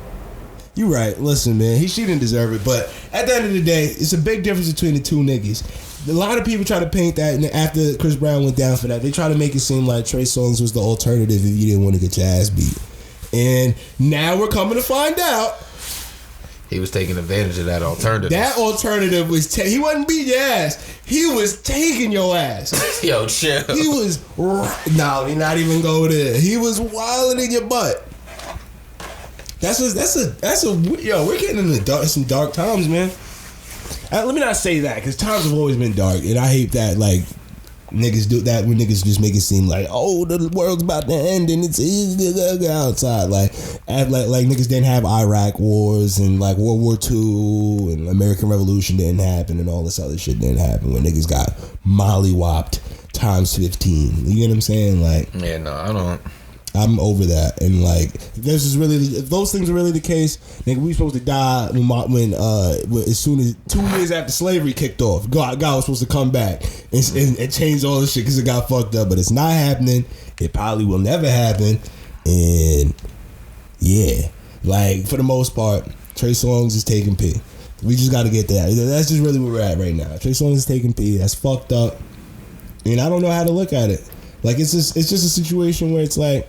This nigga was like I can't help but wait Trey Songz like that. Those times and shit like that. I think that's the scary part in all of like the accusations coming out, whether they're true or false on any side. Mm-hmm. I think the bigger thing that it shows us is like we all kind of get fooled by the stage persona that people put on. Because they eventually start to live that persona. They don't have a choice, especially in like today's day and age of media and like public appearance. You gotta be that when you go to sleep. You're like almost always living in your stage appearance. And behind those closed doors, like especially in those moments of like sexual conduct or even just like private intimacy, even if it doesn't get that far, that's where you really see like what a person is and who a person is. Yeah. So like I definitely hope, and I mean like for Trey's sake, I hope that some of these things aren't true, obviously. To the extent, because, bro, the way these women have... These are some really egregious charges. Yeah, like, and accusations. Like, they straight up saying, like, nah, we was here. And, like, some of these women have damn near, like, bulletproof evidence. Like, she has... Like, an Uber ride doesn't necessarily say that he was there. An Uber seeing you in distress and taking you to a hospital where you were then examined and you have the documents. Now, if you can prove the rest of your story correlates... If you can prove that y'all were together prior, then it's like... What the fuck? Then it's a really bad situation. It's a bad look, and it's like, again... And this is the third woman to come out and said that he's been taking pee. So, like, I definitely, again, for his sake, hope that some of these allegations is true. But then, on the other hand, I hope that if these things are true, he gets They build punished, a prison under a prison and put that nigga under that prison. Like, they punish him to the full extent of the law. Because someone, especially, I think, like, again, like, we were just talking about Jerry earlier about how he spent all this money to indirectly at least provide in a consensual situation. Yeah. How many of these women could you have harmed with your money and your access, Trey? Like, that are still afraid to come forward, that don't have any way to corroborate their stories. Yeah, like, cause there's some women out there that don't. They like, bro, I don't give a fuck about the bread. Like, cause that shit is a literal lifetime scar. Like, that's not no game to play, bro. It changes the way everyone looks at you. It's like you can't, cause it's one of those things you can't undo. You get what I'm saying? Like, I try to, I want people to understand this. Like, that's why we go so hard about it. You can't unkill a nigga. Once you kill a nigga, he's gone. You can't. Once you take some pee, bro, you can never go back. Like, you literally are. And now you might be. I look at it from both sides. She's now completely like, she or he is in a fucked up mindset. Like, they are done. Like, for a while. It's not. God willing, you make it through that mental battle, but man, a lot of people don't. And then on the other side, it's like, who's to say you don't feel now like more empowered to do it again? Yeah, and that's what I mean. Like, how many people could you have used your money and access how to can really I really believe? Exactly. How can I really believe you just gonna be like, nah, just, you know what I mean? I took a little piece this one time, like, you know what I mean? I ain't never been caught, so I was just like, you know what, thank God I never did. So it's like, no. Not even. And then also look at it like, again, you spoke about like the lifetime scar. Some women, a lot of rape victims really don't come forward. Yeah. Because of the judgment they're gonna get from the bread. It's not themselves even, because they're already judging themselves dealing with that. But it's the way that everyone else is gonna look at them now because of those incidents. Like, they look at them as even more wounded than before. Yeah. Their mentals are called into question all the time, and then their value sexually, which is something that like we don't really talk about like on a day-to-day, but it really holds a high regard in things like your value sexually, especially overseas and in other places. You know what I'm saying? Your value sexually is like a big thing in like your lifetime, because eventually you do want to have a partner or children or have some type of continuation of your lineage or just have something for yourself. So your sexual ability and your value is meaningful. After being a rape victim, it's destroyed. It, like, you know, a lot of people, most people will look at you as, how can you have damaged really, goods in a sense. Yeah, and not even just that, like more on their on their part. How can you even enjoy like damn near one of the only things you were put on this earth damn near to definitely do? You might not, you don't have, let's not get in the argument of you have to make a kid, but you want your pee used. Yeah, like the pee wants to get used. Just like how niggas want to use their pee. Yeah, like at the end of the day, so it's like, like, how can you ever get to a point where you're actually enjoying that situation when you've gone through that? And that's what I was trying to get at. Exactly, and that's the other thing. It's like this: a lot of people won't say anything just because of all the other problems it really brings up for them in the lifetime span, and it's sad to say, but like, there is no repercussion for crying wolf. Yeah. But it's just as sad, if not worse, that there's no repercussion for finding out too late. Yeah. And not having all your stuff put together or being the last one on the bus. Like, so most like serial rapists or repeat offenders, you know, they don't, not all of their victims come forward. It's usually only a few that end up, you know, really being involved. But I'm sure a lot of the other victims gain some closure and seeing that person, you know, punished and getting them gone. So again, that's why I hope for the, you know, the better part of things, things that if any of these things are true, that they really do get to the bottom of it, and that he's punished. Because R&B doesn't deserve art. Like, we don't need another R. Kelly. We got Lucky Day. We good. Yeah, we really don't need another one. Lucky, please don't do no weird shit. I'm caping for you right now. Don't do no weird shit, Lucky. Yeah, please don't do anything weird. And I mean, Daniel C's already done some weird shit. Oh my gosh. Here we go again. Yeah, here we go again. What now? My food. I just need to get it. Nah, starve. I wish that back door was just open. Nah, just starve her. I think that's a good option. Just go get the fucking food, bro. You get so upset. How are you? Yeah, she ain't ask you if you want nothing. Again, that's the real part that hurts. The even greater part. She ain't ask you if you want nothing. You about to just be hungry. Thank you, so.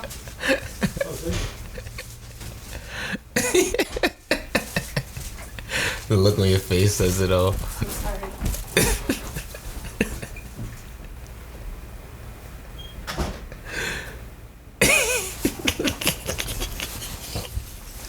I can do nothing but laugh. Sorry, they tell you chase your dreams. Only for people to actively destroy them as you do.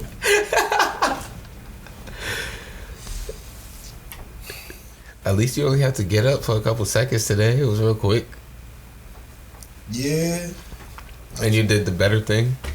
And we, you know, we just... Yeah. Got back to things. So that was good. Yeah, it was good. But I think that's, you know, it's a good place to call it. Obviously, you know, and on some quick banter, things like that. Wrap it up for the day. Yeah, it feels. Yeah, I mean, it feels good to get all 3 done. I'm gonna start dropping this week, coming up, and yeah, thank you for watching, man. It's just funny how I could just never get the actual time in like. Hey, man. Working on it. I'm trying. Listen, y'all. I'm trying. I'll tell you that. I'm trying. It's better than nothing. Hey, listen, we're working on it. I appreciate everybody tuning in. I apologize if I'm a little bit more lifeless than usual. Today was a bit of a struggle, but we powered through. Yeah. I think it was still a pretty good episode. We had some fun. More than that, I think I can't help but have my energy diminished. Like he's still so like deflated. Yeah, and I'm trying not to be overly excited about it. Yeah, like I'm so defeated. I just can't help but just be defeated. But it is what it is. I'm a real nigga. I'm gonna get back up. Some couple cool things going on. All right, let's see what's going on. We've got a Madden League if you want to tune in and watch any of the games. We got to start talking more about the Madden League. If you want to tune in and watch any of the games, you can catch him live on Twitch at It's Riesling. Yeah, It's Riesling. Riesling. R-I-E? R-I-E-S-I-L-N-G. Excuse me, I spelled it wrong. R-I-E-S-L-I-N-G. All right, so Riesling. There we go. It's Riesling. And then... you will never catch me live on Twitch right now. I got a bunch of stuff to fix. Every now and again, I'll have games up if you're lucky enough to catch them, but I will not be telling you what Twitch name it needs to be amended. Oh, yeah. Well, that's on you, man. Yeah. I've had it for a really long time. I was like 15 or 16 when I made it. I was really one of the early Twitch users. Been a Shouts out to Twitch. Been a fan for a while. You can catch the Madden League. You can watch his escapades of him losing to both computer and users. Yeah, and if you want to just, you know what I mean, I'm always practicing. So if you actually think you good at Madden and you want to smoke my boots or attempt to, holla at your guala. You can catch us playing Elden Ring every now and again. I'll have streams up of that. I don't know if anyone's interested. If anyone plays Souls-like games, I can use the help. That's absolutely grueling. Hell yeah. What else we got going on? Cool stuff. This is a cool one. We got a bunch of people lined up as guests that want to come in. We've had some experimentation. Yeah, definitely some experimentation. So hopefully the guests will keep coming in and we'll have some cool times. I want to get a specific person here next time. I'm not going to name names as of yet. I'm going to hopefully get it done first and then they'll show up. And that should be cool. Other than that, I don't know. Yeah, we haven't figured out necessarily where this is going to land. If it's just going to be us, how it's going to be. But I mean, me and him got good chemistry, and like, I think we do work well with other people too. So for all we know, this could just end up being a thing where people just stop by and just chop it with us. Yeah, we'll run through some stuff, but who knows? Play by ear. Keep an open-ended agenda. Yeah. So it's never really too much of like a definitive. Yeah. I think we already have so many variables. Yeah, we got a lot of shit going on. Let's just try to keep some of the reins in our hands and not just let them fly all over the place. Yeah, right. But yeah, man. Appreciate it for anyone who does tune in. Yeah, see, like we've gotten better after you watch like the first couple ones. You see, like we've gotten better already. We stepped it up a little bit. Yeah, we've upped it a little bit. Our guy's done his thing on the production end. Starting to get a little more organized. Yeah, definitely. Couple shout outs I want to give today, just to end the show. Just to give a couple. I think that's like a cool thing that I'm gonna steal from my other counterpart, Joe Budden, the older version. Nigga said counterpart. This nigga has not one video out right now. He doesn't even have a view. Like a single. Don't make me start screaming on the. Don't make me start screaming on the podcast. I mean, you can scream all you want. It'll just be two niggas in here screaming. That just sounds so like volatile and terrible. I don't want it. Yeah, so know your place. You're not allowed to raise your voice. Relax yourself. Just know your place. Yeah, that's all it means. Talk to me like that. Charles in charge. Shouts out to this nigga lie. He don't got friends to shout out. I don't got no friends to shout out. He don't have nobody to shout out. I don't even think I got anybody to shout out. No, I just want to give a shout out to a couple of the homies that have been supporting us. They passed through. Shout out Lazy for giving some creative insight and being a part of it. Shout out WM20. Yes. Podcast. Yeah. WM20s, Wasting My 20s. The Wasting My 20s podcast. For all their insight and for allowing. I got to definitely get behind. Being that I got a chance to talk to them, I got to get behind and see just how, like, first things first. The first episode, thanks to the Wasting My podcast, guys. The first episode is completely not shot properly. Like, the angle is fucked up. But after having a conversation and being in the room and watching how they do it, the angle has definitely gotten better.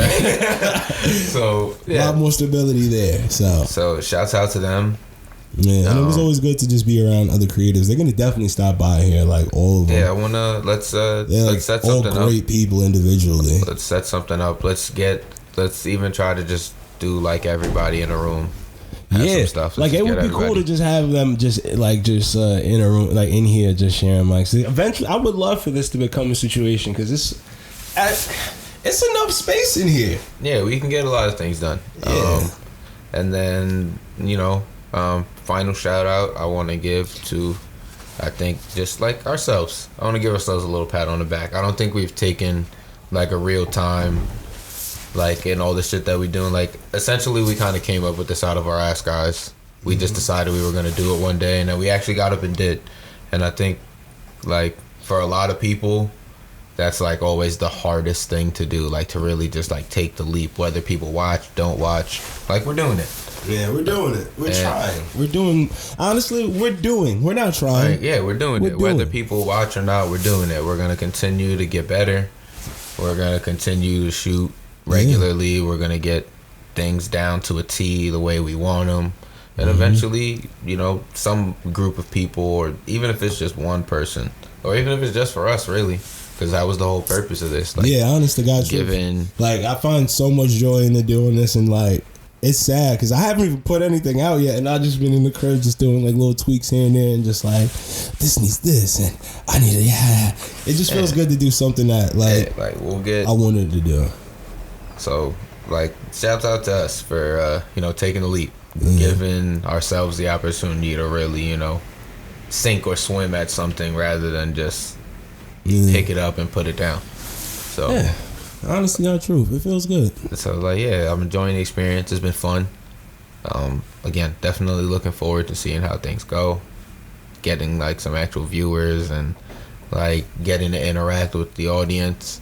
I think something that we're gonna try to aim for, and this is like the one thing that I will promise, is that we will try to get the podcast on in like a Twitch setting. So where we have certain episodes, or even if it's just like we start putting out a separate episode every week where we do a live cast essentially on Twitch, and we'll clip parts of it or take some of the stream, where this way we can interact with whoever tunes into the stream, talk about what you guys want to talk about what, you know, what's going on with you guys, that kind of stuff. And, you know, this way you guys can feel like you're part of the show when you actually do start tuning in and really getting in with us. We've been just really trying to like just do new things, tap into like some real new shit, like really just, I don't like really do something that we haven't done before. And it's been a cool journey these past 3 weeks. 4 weeks now, yeah. 3-4 weeks, just trying to piece this together. You should see the beginning of it. There is one. I think I recorded like one behind the scenes moment, so I might put that out. But I'm really big into saving like photos for like, I don't know, like saving photos and videos and stuff like that for like this just one mega moment, because like people take for granted like how far you've come. Yeah, like, and I don't think a year wrap up like it, because a year recap shows enough. You know what I mean? Like I think a 10-year span is something like where I've always wanted to do, to like really show like people like, and you can see a motherfucker getting taller in over 10 years. A nigga gaining weight, losing weight, cutting his hair off, yada yada yada, all these things. And I just wanna do that. Yeah. So like, again, I know we kind of said we were gonna end with a little banter. I think that was kind of perfect. A little bit of a wrap up. We thank you guys. We will hopefully have some type of name. Yeah, within the next like 10 episodes. Like by episode like 20, we'll aim for a name to be like set, at least tentatively. By episode 20, and then by like episode 25, hopefully we've like either decided on it or we have another tentative name. Yo, before we go any further, I want to holla at Face, my son, which one call it, my son Samori. Shout out his clothing brand. I forgot the name. I don't even want to like just misquote it right now, but him, these gonna be some random people that you probably not even think I'm about to bring up. Janique. I don't want to put nobody's. Did I say Samori's last name? No. Alright, cool. I was about to say, how would the fuck last name? But and Antoine. Because those are two people those are three people that I originally wanted to do a show with, like a long time ago. Which Antoine? Antoine around the block. Antoine. Yo, shout out to my dude Antoine, bro. I don't even know where that nigga live, bro. Bro, he lives literally a block from me. Block from me. So like, and we all talking about the same Antoine, bro. There's only one. Yeah, there's only one. There's only one legend. Like, I give him that credit as being Antoine. Like the only one, because it's like he's the only person that I can say that I've really met in such an organic way that he's just like same shown here. me such a different side of so many things so willingly. So like Antoine he's was a Antoine goat. Before he was Antoine. Like you he's get a what I'm goat. saying? Like he's a goat. He's a good person. He's just like, that's one person that like genuine dude. Yeah, great soul. And I don't want to do any further descriptions because I would love for the world to meet Antoine as Antoine. Like he is one of the most, like that nigga is hilarious. He's one of the most unique individuals I've ever had the pleasure of meeting. He's funny. He's like argumentative. It's like, nah. Bro, he's one of the best best debaters I've ever had. Yeah, like one of the best like people to argue with, and like he'll challenge you just for the sake of doing it, to have fun with the conversation. Yeah. So like I think he's just like again amazing dude. Like can't wait to have him on show. He'll definitely be making an appearance. Like that's one. All three of them niggas. Cause witty is an understatement. Yeah. Janique being, I think it's good, easy enough for me to say a black woman. Like, I think there's no problem with me saying that. From the moments that I've come across her, being like, it's cool that at least all of us are from like the similar town or same town. So like I've come across these people. Janique was always one of those very ambitious younger girls. Like she's only a few grades behind us, if not only like one. Yeah, I think one. But she's always like been aiming to be ahead and always strived, and she's definitely probably gone through her own like private struggles and because it's been so many years, like things that she's done that I have no recollection of. So I would love to hear whatever she has to say. Shouts out to them three. So y'all will definitely be heard and definitely seen soon if y'all feel like being on camera. Cause I believe in y'all niggas, man. And I don't be lying when I say shit. I don't give a fuck if it take me 10 years, 15 years, 30 years, nigga. I'll be dead ass. Like some of the, there's definitely a lot of people who've been showing their support. So thank you. Shouts out Willie too, even though you flaked on me today. Yeah, Parks. Yeah, right. But, alright, y'all. It's good hearing from y'all. It's good. Well, it's good. Getting ready. It's good hearing from you, my nigga. This guy. Yeah, right. Listen, man, again, like I know we said like we're gonna end the podcast like 3 times, but we're actually gonna end it here. Yeah. Again, thanks for getting out, and tapping in. We appreciate y'all. And keep it 55th Street. Oh shit.